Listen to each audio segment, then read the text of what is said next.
शहजादे की ये बात सुनकर कैरन खुशी से डांस करने लगी।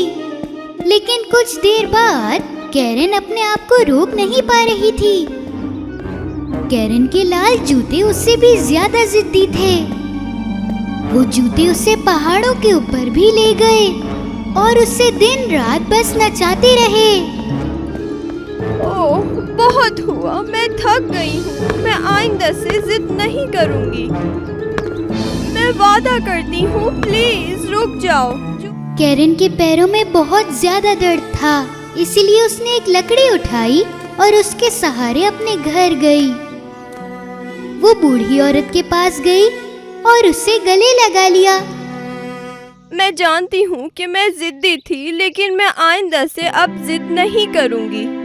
जब कैरन ने जिद करना छोड़ दी तो सब कुछ सही रहने लगा।